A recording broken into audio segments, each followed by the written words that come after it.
রাব্বিহিম ইয়াতাওয়াক্কালুন।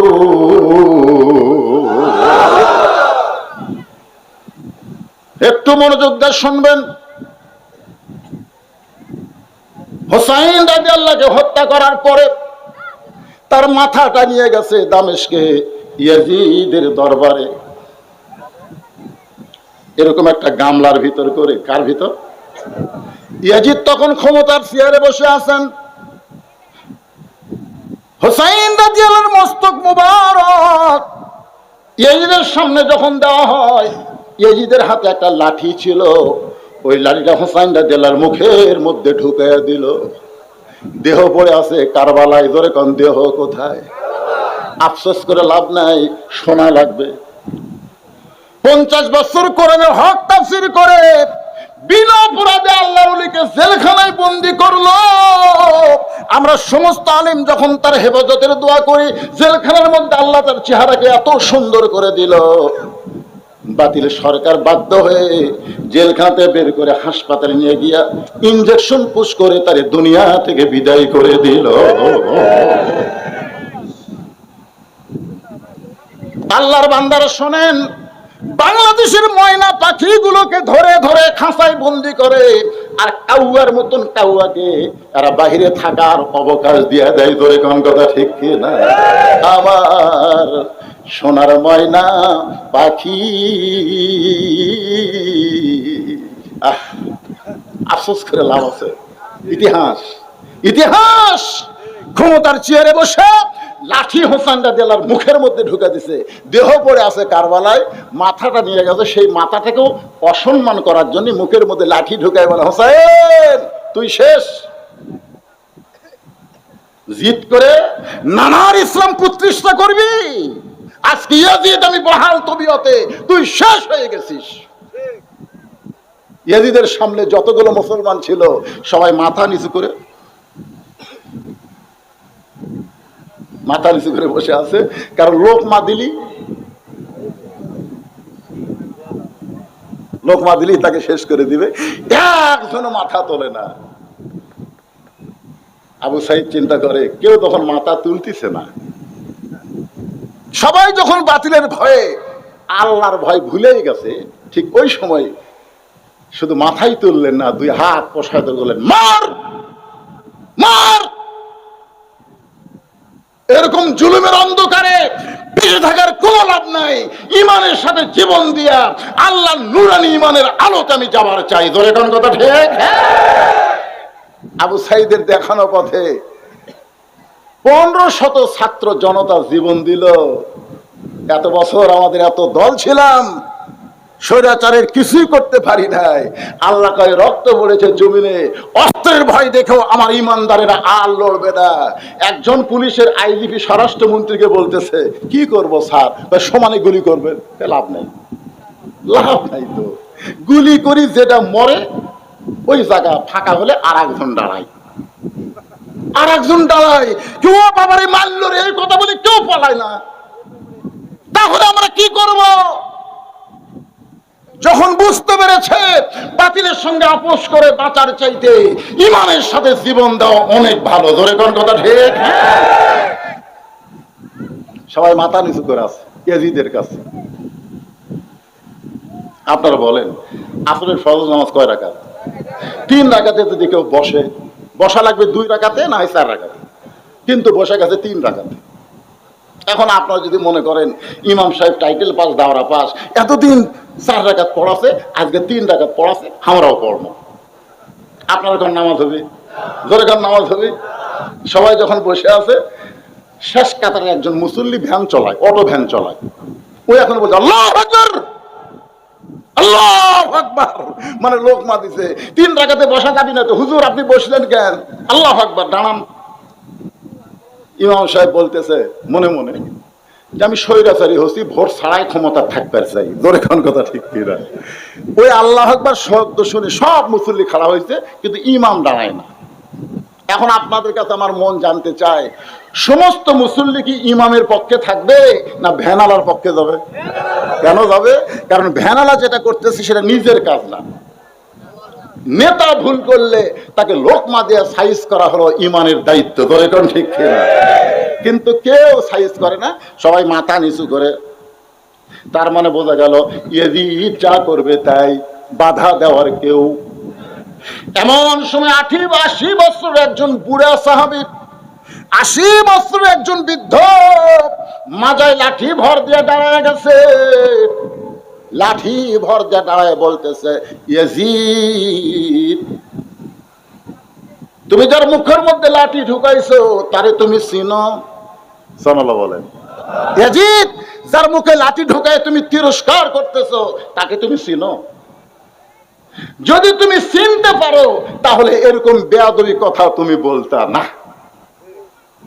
আজকে যে আলেমদেরকে তুমি ইয়াজিদের মতন স্বৈরাচারী হয়ে বিনা অপরাধে জেলখানায় ঢুকাইছো, অনেক আল্লাহর কোরআনের নেতাদেরকে বিনা অপরাধে তুমি ফাঁসির মঞ্চে নিয়ে গেছো, বলে কোন কথা ঠিক কিনা? তুমি কি তাদের চিনো? চিনো না। একই অবস্থা। ওই বুড়ো সাহাবীর নাম হলো আনাস ইবনে মালিক। জোরে বলেন, বুড়াটার নাম কি? আনাস ইবনে মালিক। ঠিক মতো দাঁড়াবার পারে না, লাঠি ভর দিয়ে দাঁড়ায় বলতেছে, ইয়াজিদ, তুমি তার মুখে লাঠি দিয়ে তিরস্কার করতেছ, তার কি তুমি চিনো? চিনো? আমি একাধারে 10 বছর আল্লাহর নবীর খাদেম ছিলাম, সুবহানাল্লাহ বলেন। ওই বুড়া সাহাবী বলতেছে, আমি একাধারে 10 বছর আল্লাহর নবীর খেদমত করেছি। নবী ফরজ নামাজগুলো মসজিদে জামাতের সঙ্গে আদায় করতেন, নিজে ইমামতি করতেন, আর সুন্নত নফলগুলো আল্লাহর নবী বাড়িতে পড়ায় পছন্দ করতেন। ফরজগুলো নবী কোথায় পড়তেন? জোরে বলেন, কোথায়? মসজিদে। আর সুন্নত নফলগুলো বাড়িতে পড়তেন। আল্লাহ রাসূল বলেছেন, বাড়িকে তোমরা ভূতের বাড়ি বানায়ো না। বাড়িকে মাঝে মধ্যে নামাজ পড়া দরকার আছে না? কোন নামাজ? ফরজ। আনাস ইবনে মালিক বলে, আল্লাহর নবী বাড়িতে নফল নামাজের নিয়ত করলেন। নবী রুকু করে যখন সিজদায় গেছে, এমন সময় ওই হোসাইন যার মুখে লাঠি ঢুকাইছো, ওই হোসাইন কোত্থেকে দৌড়ে এসে নানার পিঠে লাফ দিয়ে চড়ে বলতেছে, চল ঘোড়া চল, চল ঘোড়া চল। আমি আনাস আশ্চর্য হয়ে গেলাম, নবীর পিঠে চড়ে চল ঘোড়া বলতেছে। আমি হোসেনের বেয়াদবি দেখে আর সহ্য করতে পারলাম না। আমি আস্তে করে গিয়া নবীর পিঠ থেকে যখন হোসেনকে নামাবার চাই, এমন সময় আল্লাহ নবী নামাজ পড়া অবস্থায় আমাকে নিষেধ করলেন। কিছুক্ষণ পরে হোসাইন বলতেছে, যেই ঘোড়া চলে না এই ঘোড়ার পিঠে খামাকা বসে থেকে কি করব? যখন হোসাইন রাগ করে চলে গেছে, এমন সময় নবী নামাজ শেষ করে চোখের পানি নিয়ে এই বললাম, নবী গো, এত বড় বেয়াদবি করতেছে, আমি পিঠ থেকে নামাবার চাইলাম, আপনি কেন নামাজ পড়া অবস্থায় নিষেধ করলেন? আল্লাহ নবী বলে, রে আনাস, তুমি কি জানো আমি হোসেনকে পিঠ থেকে নামাবার চাইছিলাম, কিন্তু নামাজের মালিক আল্লাহ বলে, হাবিব, আপনি নবী যেমন হোসেনকে ভালোবাসেন, আমি আল্লাহ তেমন ভালোবাসি। আপনার ঘোড়া বানায় খেলতেছে, আমি আল্লাহর বড় ভালো লাগতেছে। যতক্ষণ আপনার পিঠে বসে থাকবে, আপনি সেজদা থেকে মাথা উঠাবেন না। ইয়াজিদ, নবীরে ঘোড়া বানাইলে আল্লাহর ভালো লাগে, আর তার মুখে তুমি লাঠি ঢুকায় বলতেছো তুমি শেষ, তুমি শেষ। আল্লাহর নবী মসজিদ নববীর মধ্যে ওয়াজ করতেছেন। মসজিদ নববী, এই যুবকেরা, মেসি নেইমারের ভক্ত হস? হ্যাঁ, মেসি নেইমার রাত 3টা পর্যন্ত আর্জেন্টিনার খেলা দেখে ফজর আজান শুনে ঘুমায় যায়। এরা মুসলমান। 3টা পর্যন্ত কার খেলা দেখে? মেসির খেলা দেখে। কোন দিক দিয়ে গোল দেয়, পরের দিন ওটাই আর কি টক শো। আর 3টার সময় আর সালাতো, 3টার সময় ঘুমায় যায়, আর সালাতো খায়ুর নাম শোনার পরে চেতন পায় না। ও কি মুসলমান? কথা বলেন, মুসলমান? লা সালাত লা দীনা, যার নামাজ নাই তার কোনো ধর্ম নাই। বাইনাল আবদি ওয়াল কুফরি তরকুস সালাত, বান্দার কাফিরের মধ্যে পৃথক করার জিনিসটার নামই হলো নামাজ। এখন আপনারা বলেন, হুজুর যৌবনকালে পড়তেছে না, বুড়া বয়সে পড়বে? ঘুষের চাকরি যতদিন করতো ততদিন তওবা করেনি। যেই চাকরি গেছে তখন আল্লাহর কাছে বলতেছে, আল্লাহ আজ থেকে আমি আর ঘুষ খাবো না, আল্লাহ আমি আর ঘুষ খাবো না। আল্লাহকে ইয়ার কি মারিস, যতদিন তোর ঘুষের চাকরি ছিল ততদিন তুই তওবা করিসনি, চাকরি গেছে আর তওবা করতেছিস। বুড়া বয়সে কাঁদতেছে আর বলতেছে, আল্লাহ আমি আর চুরি করব না, আমি আর চুরি করব না। আল্লাহ বলতে, তুই চুরি করে পারবো? সারা জীবন যৌবন শয়তানক দিয়ে বুড়া বয়সে শালা সিয়াল্লা মসজিদে গেছে, এরকম কিছু বুড়া আছে না? নাই কথা কন না কেন? হ্যাঁ, সারা বছর শয়তানি করেছে, এখন মসজিদে কাতার সোজা করে মুসল্লি নামাজ পড়বে, এইটাও পড়বা দিবি না, মাঝখানে এক চেয়ার বসায় দিছে। আপনারা জানেন নামাজের ভিতরে এবং বাহিরে 13টা ফরজ, তার মধ্যে একটা ফরজ হলো দাঁড়িয়ে নামাজ পড়া। ধরে কোন কথা ঠিক কিনা? তুমি কত বড় মরদ হয়ে গেছো, চেয়ার নিয়ে আল্লাহর সামনে বসেছো। এই যে আমার ওয়াজ আছে, কোন মসজিদে কোন চেয়ার থাকলে ওই চেয়ার কেউ যদি ভাঙবার পারে, একটা ওমরা হজের সওয়াব আল্লাহ তাকে দান করে দিবে। মান সাল্লাল্লাহু তাআলা আশ-শাহাদাতা বিসিদকিন বাল্লাগাহুল্লাহু মানাজিল আশ-শুহাদা ওয়া মাতা আলা ফিরাশিহি, রাওয়াহুল বুখারী কিতাবুল মাগাজি। জোরে বলেন মারহাবা। কি আপনাদের মসজিদে চেয়ার আছে? থাকলেই বুঝবেন কাতার শেষ। আল্লাহর বান্দার একটু মনোযোগ দিয়ে শুনবেন। নবী আমার সাহাবীদেরকে নিয়ে আলোচনা করতেছে। আনাস বলে, ইয়াজিদ, যার মুখে তুমি লাঠি ঢুকাইছো তাকে তুমি চিনো? সাইয়্যিদুশ শাবাবি আহলিল জান্নাহ, জান্নাতি যুবকদের সর্দার হবে দুইজন, একটা হলো হাসান আর একটা হলো হুসাইন। যুবকেরা একটু মনোযোগ দিয়ে শোনো। হাজার হাজার সাহাবী নবীর ওয়াজ শুনতেছে। সমস্ত সাহাবী যখন ওয়াজ শুনে তখন নবী ব্যাকুল হয়ে গেছে, কথা বলতেছে। এমন সময় কোত্থেকে হোসাইন দৌড়ে এসে মসজিদ নববীর মধ্যে ঢুকিয়ে বলতেছে, না না, অনেক সময় সাহাবীদেরকে দিছ, আর সাহাবীকে সময় দেওয়া যাবে না, এখন হব না না, আর আমি মাঝখানে অন্য কেউ থাকা চলবে। এমন সময় আবু বকর বলে, হুযায়ফা, এত দামি কথা নবী বলতেছে, এখন যদি হোসাইন নবীর ওয়াজটা বন্ধ করে দেয়, দামি কথা দেখে কিন্তু আমরা বঞ্চিত হব। কারণ নবী যেগুলো কথা বলে এগুলা নবী বলে না, এগুলা কে বলা? মা ইয়ানতিকু আনিল হাওয়া ইন হুয়া ইল্লা ওয়াহয়ুন ইউহা।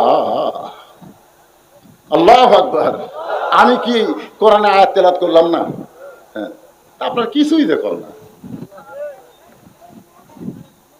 একটু মনোযোগ দিবেন। হুযায়ফাতুল ইয়ামিন দৌড়ে গিয়া হোসেনকে কোলের মধ্যে নিয়ে বলতেছে, বাবু, এখন তোমার নানা দামি দামি কথা বলতেছে, সেই কথা সাহাবীরা পাগলের মতো শুনতেছে, এখন তুমি নানার কাছে যাইও না। সঙ্গে সঙ্গে হোসেন বলে, রে নানার সাহাবীরা, আমার নানাকে চিনো বলে নানার দামি কথা শুনতেছো, আমার কথা আমাকে চিনো না বলে নানার কাছে আমাকে যাবার দিচ্ছ না। আজকে শুনে নাও, ওই নানার চাইতে কোনো অংশে আমি ছোট না। আমার নানাকে চিনো, এ কারণে নানার ওয়াজ শুনতেছো। আমাকে চিনো না বলে নানার কাছে আমাকে যাবার দিচ্ছে না। আজকে শুনে নাও, ওই নানার চাইতে আমি নাতি কোনো অংশে ছোট না। যেই কথা ছোট না, হযরত আলী মারছে দৌড়। কি রে, কার সাথে কার তুলনা রে? হ্যাঁ, কুটি কি, যাকে আল্লাহ বলেছে ওরাফা'না লাকা যিকরাক, সে নবীর সঙ্গে আমার ছোট্ট হোসাইন তুলনা করে কাম তো সারছে। দৌড়ে হুযায়ফার কোল থেকে কাড়িয়ে নিয়ে মুখে একটা ঠাসি মারছে। এই পাগল, কার সাথে তুলনা করিস? মুখ থেকে যখন হাতটা টান দেয়, এমন সময় হোসেন বলে, রে নবীর সাহাবীরা, আগে একজন সাহাবীর কোল থেকে বলেছি নানার চাইতে কোনো অংশ আমি ছোট না, এখন বাবার কোল থেকে বলতেছি ওই নানার চাইতে আমি হোসেন অনেক বড়, কিন্তু আমারে তোমরা চিনো না। যেই করেছে অনেক বড়, সঙ্গে সময় ওমর ফারুক বলে, আলী এত বড় বেয়াদবি আর সহ্য করতে পারি না, তোমার সন্তানকে তুমি সামাল দাও। আলী যখন হোসেনকে নিয়ে বাড়ির দিকে যাবার চাই, এমন সময় ইয়াতীম নবী আমার দাঁড়িয়ে বললেন, আলী রে, আমার কাছ থেকে আমার কলিজারে তুই আলাদা করিস না। যেই বলে আলী রে, আমার কাছ থেকে আমার কলিজারে তুই আলাদা করিস না, সঙ্গে সঙ্গে আলী যখন হোসেনকে ছাইড়া দেয়, হোসেন রক্ত মাখা মুখ নিয়ে এক দৌড়ে নানার কাছে এসে নানার গালে মুখে চুমা খাইয়ে বলে, নানা আপনাকে ছাড়া আমি বাঁচবো না। এদিকে কারবালার প্রান্তরে কেউ যখন হোসেনের সঙ্গে নাই, নানার ইসলামকে গালিব করার জন্যে ৭২ জন সঙ্গী নিয়ে নিজের জীবন আল্লাহ রাস্তায় কুরবানি দেয়। নানা নানা আপনাকে আমি আমার জীবনের চাইতে ভালোবাসি নানা। নানা অনেক সময় হলো আপনাকে পাচ্ছি না, তাই রাগ করে বলেছি নানার চাইতে কোন অংশে ছোট না। নবী বললেন, এ পর্যন্ত শোনা যাচ্ছিল, তুই যদি আমাকে ঘরের মধ্যে একলা বলতি আমি কিছুই বলতাম না, কিন্তু এতগুলো সাহাবীর সামনে এ কথা বলা ঠিক হলো? তুই ঘরের মধ্যে আমাকে বলতিস যে নানা আপনার চাইতে আমি বড়, আমি কিছুই মনে করতাম না, কিন্তু উমর যে খাবার খেপছে এখন তুই বলবি বলবি ঘরের মধ্যে কর, এতগুলো সাহাবীর সামনে বলছিস, তুই কেমনে আমার চাইতে বড় হইলে একটা বার সাহাবীদের সামনে একটু প্রমাণ কর। হোসাইন বলতেছে, না না রে, তোমার হোসেন ছোট্ট হবার পারে, কিন্তু হিসাব ছাড়া কথা কোনোদিন বলে না। ওমর ফারুক বলে, হোসাইন তুই ছোট্ট মানুষ, কি হিসাব? হোসাইন বলে, না না তোমার আমার মধ্যে কথা হয় মাঝখানে ওমর মাথা মারে, কারণ কি? রাসূল বললেন, এজলিস ইয়া ওমর, ওমর তুমি বসো। হোসেন বলে, না না আমার জীবনের ১ নম্বর হিসাব হলো আমার মা আর তোমার মা। বলো না না বলো, এই ২ জনের মধ্যে কার মা বড়? গভীর রাত্রে হযরত আলীকে বুকের মধ্যে নিয়ে ফাতেমা কাঁদতেছে। আলী বলে, ফাতেমা কান্দার কারণ কি? বলে, আল্লাহ পাক আমার দোয়া কবুল করেছে। আলী মুস্কি মুস্কি হাসে আর বলে, ফাতেমা দোয়া কবুল হলে মানুষ আনন্দ করে, তুমি কান্দো কেন? বলে, স্বামী কি দোয়া করছে আপনি কি শুনবেন না? আলী বলে, কি দোয়া কবুল করছে আল্লাহ? বলে, আল্লাহ যেন আমাকে পর্দার মধ্যে মৃত্যু দেয়, এই পর্দার মধ্যে মৃত্যু হবে, এই দোয়া আল্লাহ কবুল করেছে। আলী হাসতেছে আর বলতেছে, পাগলি রে, সারা জীবন যে পর্দার মধ্যে থাকলো তাকে তো আল্লাহ পর্দার মধ্যে মৃত্যু দিবে। ফাতেমা বলে, স্বামী আমার মৃত্যু কখন হবে এইটা কি আপনি জানবেন না? আলী বলে, ফাতেমা মৃত্যুর কথা কেউ কোনোদিন জানে না। ফাতেমা বলে, স্বামী আল্লাহ পাক আমাকে জানাইছে আজকে গভীর রাতে ফাতেমার মৃত্যু হবে। গাছের গোড়া কাটলে গাছটা যেমন ঠাস করে পড়ে যায়, হযরত আলী পড়ে গেলেন তেমনি ঘরের মাঝায়। মা ফাতেমা মুস্কি মুস্কি হেসে স্বামীর মাথাটা উরাতের উপরে নিয়ে কপালে একটা চুম্বন দিয়া খান্দের বলে, স্বামী গো এমন করে আপনি কাঁদবেন না, কারণ দুনিয়া থাকার জায়গা না, আসলে যাইতে হবে। এই দুনিয়া থাকার জায়গা, কথা কন না কেন, থাকার জায়গা। ওরে বাবা কি দেখতেছে? ৬ তলার ভিত দিতি ভাই, ৫ তলা হচ্ছে, এখনো ১ তলা রড বেড়ে আছে। ২ কান্দে ২ ফেরেশতা কয়, শয়তান উপর দিকে না তাকা, নিচের দিকে তাকা, নিচের দিকে তাকা। তুই যতই বিল্ডিং ৬ তলা ৭ তলা বানা, তোর ঠিকানা ৫ তলায় হবে না, তোর জায়গা হবে নিচ তলায়। জোরে বলেন কথা ঠিক? নিচতলা মানে কি? কথা কয় না, একটু মনোযোগ দিয়ে শুনবেন। ফাতেমা বলে, স্বামী গো আমি মরে যাওয়ার পর আমার ৩টা চাওয়া আপনাকে গ্রহণ করা লাগবে, ৩টা চাওয়া আপনাকে কবুল করা লাগবে। আলী কান্দার বলে, ফাতেমা গরিব ছিলাম বলে দুনিয়াতে কিছুই চাইলা না, মরার পরে কি চাইবা ফাতেমা? বলে, ১ নম্বর চাওয়া হলো রাতের অন্ধকারে আমাকে দাফন করবেন, পর্দার মধ্যে মৃত্যুবরণ করব, দিনের বেলায় কবর দিবেন চলবে না, রাতের বেলায় আমাকে দাফন করবেন। আমার ২ নম্বর চাওয়া হলো আমার কোনো জানাজার ব্যবস্থা করবেন না। আলী বলে, ফাতেমা হাজার হাজার মানুষ তোমার জন্য দোয়া করবে। ফাতেমা কত ভালো। ফাতেমা মুস্কি মুস্কি হাসে বলে, লক্ষ মানুষ যদি ফাতেমা বলে ভালো আর আপনি যদি বলেন ভালো না, ফাতেমার ১ তিল পরিমাণ লাভ হবে না। আর দুনিয়ার তামাম মানুষ যদি বলে ফাতেমা খারাপ আর আপনি যদি বলেন আমার বউ ফাতেমা ভালো, স্বামীর সার্টিফিকেট আল্লাহ ৮টা জান্নাতের দরজা খুলে দিবে। ওগো স্বামী, আমার 3 নম্বর চা হলো আমার লাশটা খাটনিতে তুলবেন না।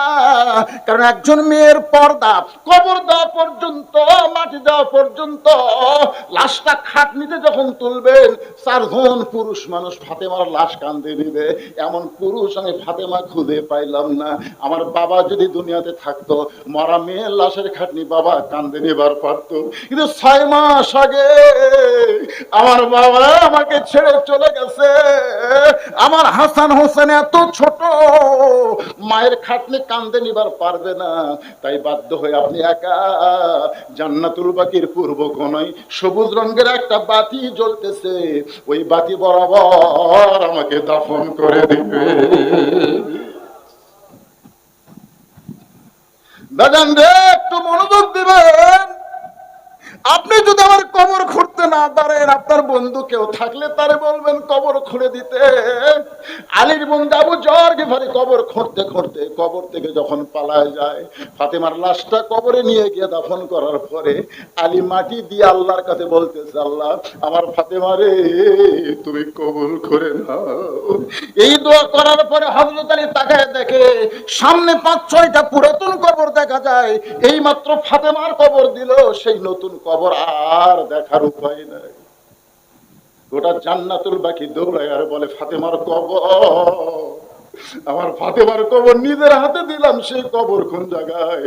আমার ফাতেমার কবর আর কেন খুঁজে পাই না? কে যেন বলে, আলী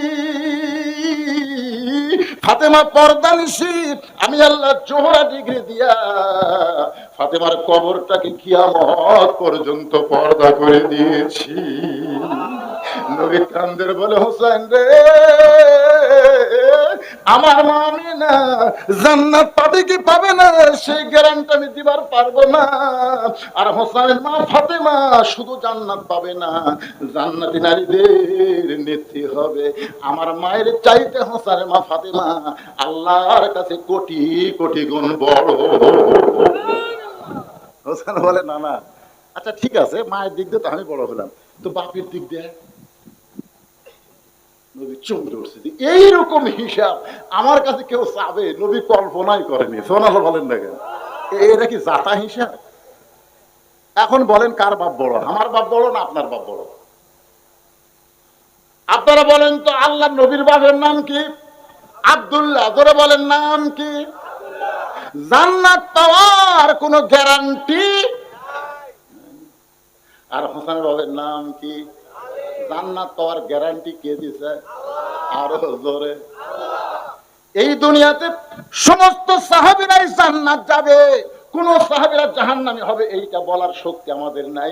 রাদিয়াল্লাহু আনহুম ওয়া রাদু আন যালিকা লিমান খাশিয়া রাব্বা। এই আয়াতটা প্রমাণ করে দিল, যাদের নামের শেষে রাদিয়াল্লাহ দেখা থাকবে তারা বিনা হিসাবে জান্নাতি হবে।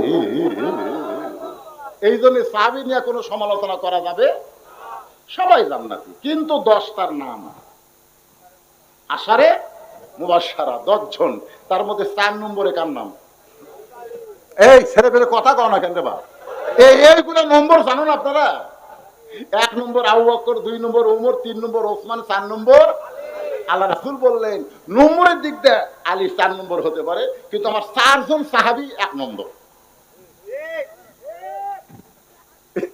সবাই চিন্তা করতেছে কে রে, 1 নম্বর আবু বকর, 2 নম্বর ওমর, 3 নম্বর ওসমান, 4 নম্বর আলী। তাহলে সবাই 1 নম্বর কেমনে হয়? আল্লাহ রাসূল বললেন নরমে 1 নম্বর আবু বকর, গরমে 1 নম্বর ওমর, সম্পদে 1 নম্বর ওসমান, আর জ্ঞানে 1 নম্বর আলী। তাহলে সবাই কয় নম্বর? কিন্তু একসাথে তো বলা যাবে না, এই জন্য একটু নম্বরের দরকার।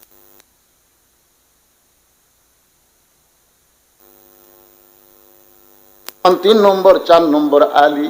রাসূল কান্দার বলে, হাসান হোসেন রে তোমার বাবা আলী শুধু জান্নাতি নয়, সার্টিফিকেট পাওয়া একজন মানুষ। আমার বাবা আব্দুল্লাহর চাইতে তোমার বাবা আলী কোটি কোটি গুণ আল্লাহর কাছে বড়। এবার হোসেন দৌড়ে গিয়া নানার হাত ধরে বলে, নানা এটাই আমার শেষ প্রশ্ন। নানা এখন বলো তো, আমার নানা আর তোমার নানা, এই 2 নানার মধ্যে কোন নানা বড়? আমার নানা তোমার নানা, এই দুই নানার মধ্যে কোন নানা বড়? সঙ্গে সঙ্গে ওমর ফারুক দৌড়ে এসে হোসেনকে এক টানে বুকের মধ্যে নিয়ে মুখে চুমা খায় আর বলে, আলী রে, আমি ওমর না হয় মূর্খ মানুষ, কিন্তু তুমি জ্ঞানী হইয়া এই মুখের উপরে এত জোরে ঠাসি কেন দিলা? আপনারা কি বলতেছেন, কি বুঝতেছেন? ওমর ফারুক বলতেছে, আলী, আমি না হয় মূর্খ, কিন্তু তুমি জ্ঞানী। আপনারা বলেন মধ্যে এক নম্বর জ্ঞানীর নাম কি? আরো জোরে জোরসে বলেন। আনা মাদিনাতুল ইলমে আলী ও বাবুহা। সাহাবীদের নিয়ে রাসূল খাচ্ছেন, রাসূলের পাশে বসে আছেন হযরত আলী, খাচ্ছে আর বিসিটা আলীর সামনে রাখতেছে। আলী যখন অন্যদিকে মন দেয়, ফট করে বিসি রেখে দেয়। এক সময় রাসূল বলতেছে, দেখো আমার আলীর পেটে এত খিদা, কতগুলো খেজুর একলাই খাবে, বেশি ঠিক হয়ে গেছে। আলী বলতেছে, ভাই আমার পেটে খিদা বেশি, এই জন্য বিসিও বাড়াছে বেশি। তোমরা বলো তো ক্ষুধা বেশি কার? যে বিসি বার করা খায় না বিসি সহ খায়?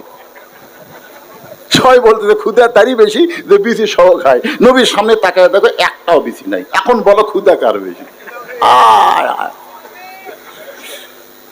সঙ্গে সঙ্গে নবী দাঁড়িয়ে বললেন, আলী, আজ থেকে তোর ডিগ্রি হলো আনা মাদিনাতুল ইলম ওয়া আলিয়ু বাবুহা। ওমর ফারুক হোসেনকে বুকের মধ্যে নিয়ে বলে, হোসাইন, তোমার নানার নানা ওয়াহাব জুহুরিকে দুনিয়ার কেউ চিনে না। আর হোসেনের নানা স্বয়ং আল্লাহ কোরআনে করেছেন ঘোষণা, ওয়া ইন্নাকা লাআলা খুলুকিন আযীম। নবীর নানার চাইতে হোসেনের নানা কোটি কোটি গুণ বড়। এখন হোসেন বলে, নানা, মায়ের দিক দিয়ে যদি আমি বড় হই, বাবার দিক দিয়ে যদি আমি বড় হই, নানার দিক দিয়ে যদি আমি বড় হই, তাহলে তুমি বড় কোন দিক দিয়ে? সঙ্গে সঙ্গে রাসূল আনাস বলে, ইয়াজিদ, ইয়াজিদ, যার মুখের মতো লাঠি ঢুকাইছিস। সঙ্গে সঙ্গে রাসূল এভাবে হোসেনকে উপর দিকে তুলে বললেন, এ সাহাবীরা বলো তো, আমি আর হোসেনের মাথা কার উপরে? নবী এরকম মাথার উপর তুলিছে। তখন সাহাবী বলতেছে, হুজুর, আপনার মাথার উপর তো হোসেনের মাথা দেখা দেয়। আলী বলতেছে, মাথা উপরে থাকলে কি হয়? পা তো মাটিতে নাই। মারাত্মক একটা অ্যাঙ্গেলে ডোজ দিছে, ধর এখন কথা ঠিক না? মাথা উপরে থাকলে কোনো আজকে হোসেনের এত দাম হয়েছে হোসেনের জন্য না, আল্লাহ নবীর কারণে। ধরে কোন কথা ঠিক কিনা? আর সেই মুখে তুমি লাঠি ঢুকাইয়া অহংকার করতেছো। হোসেন শেষ হয়ে গেছে? হোসেন শেষ হয়নি, তুমি শেষ। তখন সব মাথা তুলে কয়, কে রে, এ বুড়া কে রে? তুমি শেষ। যে ক্ষমতার অহংকারে ভালো মানুষকে হত্যা করে অহংকার করে কথা বলতেছো, আমি তো দেখতে পাচ্ছি। ইয়ানজুরু বিনুরিল্লাহ, জোরে কোন সুবহানাল্লাহ। ইত্তাকু ফিরাসাতাল মুমিনিনা ফাইন্নাহু ইয়ানজুরু বিনুরিল্লাহ। যারা প্রকৃত মুমিন হবে তারা তোমাদের মতন এই ভোঁতা চোখ দিয়ে দেখবে না, তারা যা দেখবে আল্লাহর নূরের সাহায্যে। যেটা দেখেছে আল্লামা সাঈদী, জোরে কোন কথা ঠিক কিনা? তার প্রত্যেকটা কথা 100 ফলে যাচ্ছে। ধরে কথা বল না, কথা বল না। আপনারা কি মনে করছেন আমাদের মতন এইরকম চোখ দিয়ে দেখছে? আল্লাহ রাসূল বলতেছেন, ইত্তাকু ফিরাসাতাল মুমিনিনা ফাইন্নাহু ইয়ানজুরু বিনুরিল্লাহ। আনাস বলতেছে, আমি দেখতে পাচ্ছি। তখন ইয়াজিদ কিন্তু সিয়ারে, ধরে কান কোথায়? আনাস বলতেছে, আমি দেখতে পাচ্ছি অচিরেই তোমার ক্ষমতা যাবে।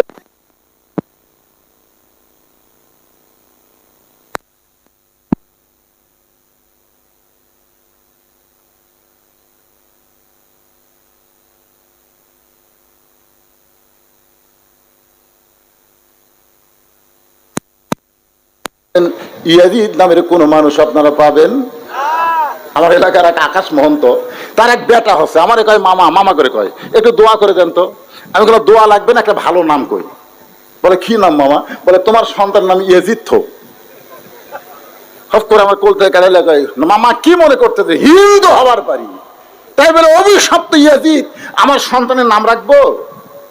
চিন্তা করে দেখেন, ইয়াজিদ বাংলাদেশে খুঁজে পাওয়া যাবে না, প্রত্যেক পাড়ায় পাড়ায় হোসেনকে পাওয়া যাবে। জোরে কথা ঠিক। আজকে নতুন করে যে মেয়েরা জন্ম নেবে, বিশ্বাস করেন 50 বছরেও হাসিনা নামে কোনো মেয়ের নাম রাখা হবে না। তাই রে, কি কষ্ট হচ্ছে আপনাকে রে? ওয়াজটা কিসের উপরে? ইন্না লিল্লাহি ওয়া ইন্না ইলাইহি রাজিউন। মুসা বলতেছে আল্লাহ মৃত্যুকে পছন্দ করার 2 নম্বর কারণ হলো আমার মৃত্যুটা কেবলমাত্র আপনার জন্য। ধরে কোন কার জন্য? আমার সামনে যারা ওয়াজ শুনতেছেন বসা এবং দাঁড়ায়া, আপনার সকলে 2 হাত তুলে বলবেন আমরা মরবো কার জন্য? আরো জোরে বলেন কার জন্য? মাশাআল্লাহ। হাত নামান। আল্লাহর জন্য যদি মরার প্রেম চিন্তা এবং ঈমান নিয়ে 2 হাত তুলবার পরে বিশ্বাস করেন এই বাংলাদেশে আর কোনোদিন জালেম চেয়ারে বসতে পারবে না। জোরে কোন কথা ঠিক?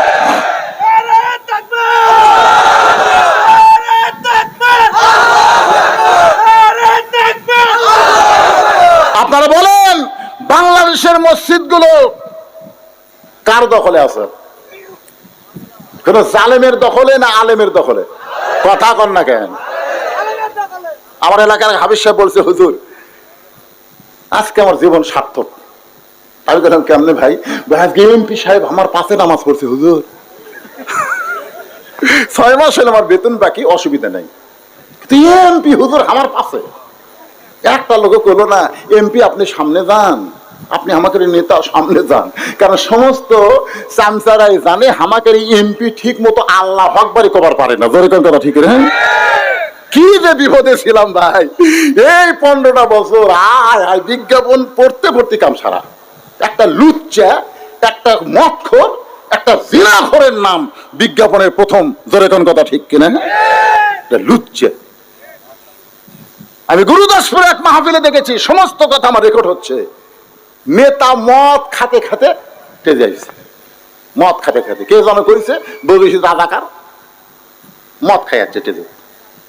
মদের গন্ধে মানুষ অস্থির, কিন্তু নেতার বিরুদ্ধে বলার শক্তি কারো নাই। কি একটা সময় চলে গেছে আমাদের বাংলাদেশে। জোরে কোন কথা ঠিক? ওই সময়কে আবার আনবেন নাকি? এই জন্যে জীবন দেবো কার জন্য?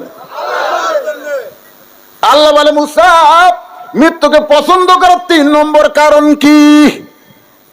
3 নম্বর কারণ অত্যন্ত গুরুত্বপূর্ণ, আমি আপনাদের সামনে বলবো। ইন্না লিল্লাহির তাফসীর পুরোপুরি হয়ে যাবে। কারা কারা শুনবেন আল্লাহকে একটু হাত দেখান। লিল্লাহি তাকবীর। আমি ইচ্ছা করলে ওয়াজ টানতে টানতে 1টা পর্যন্ত নিয়ে যাবার পারবো, কিন্তু লাভটা কিছু নাই। কারণ যদি কোনো কারণে ফজরের নামাজটা কাজা হয়ে যায়, এই জন্য কোরআনের পাখি আল্লামা সাঈদী হুজুর কোনোদিন 12টা পর্যন্ত ওয়াজ করে নাই। তিনি উঠেছেন 8টার সময়, 10টার মধ্যে মোনাজাত হয়ে যেত। ধরে কোন ঠিক কি না? সাঈদী হুজুরের ওয়াজ শুনে, আল্লামা সাঈদীর ওয়াজ শুনে ফজরের নামাজ নষ্ট হয়েছে এমন কোন শ্রোতা বলতে পারবে না।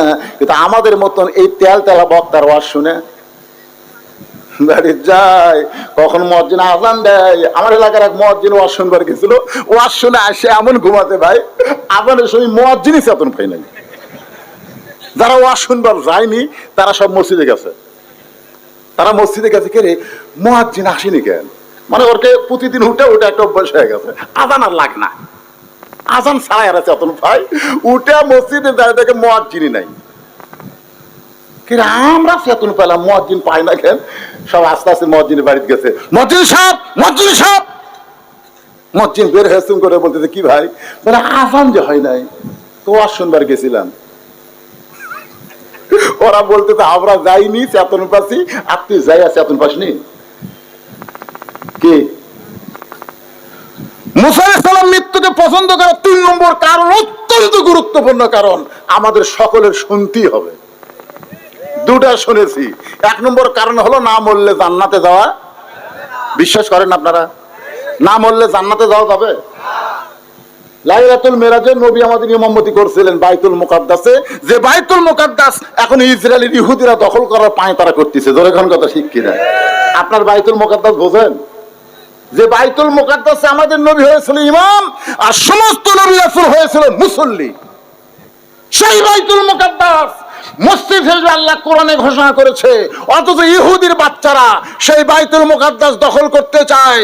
ফিলিস্তিনের সন্তান হওয়ার পরে মা বলে, বাইতুল মুকাদ্দাসের জন্য তোকে ছেড়ে দিলাম, আমরা কোনো সন্তান জন্ম দেই না, আমরা মুজাহিদের জন্ম দেই। ইসরায়েলি ইহুদিরা ফিলিস্তিনের শিশু বাচ্চাদের হত্যা করতেছে, তারপরেও মায়েরা পিছন দিকে হয় না। দরকারে সব মুসলমান মরবে, ইহুদির হাতে বাইতুল মুকাদ্দাস দেওয়া যাবে না। ধরে কোনো কথা দেখতে দেখেন দেখেন কি শাল সারা তাকবীর দেখেন।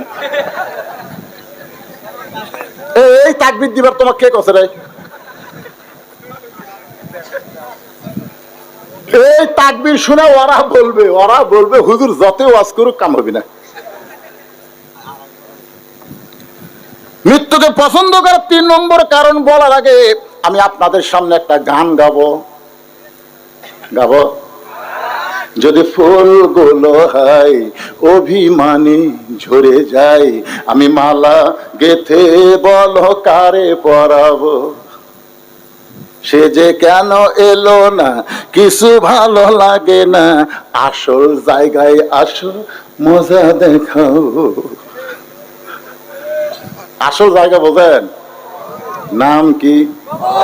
আরো জোরে বলেন। মুনকির নাকির 3টা প্রশ্ন করবে।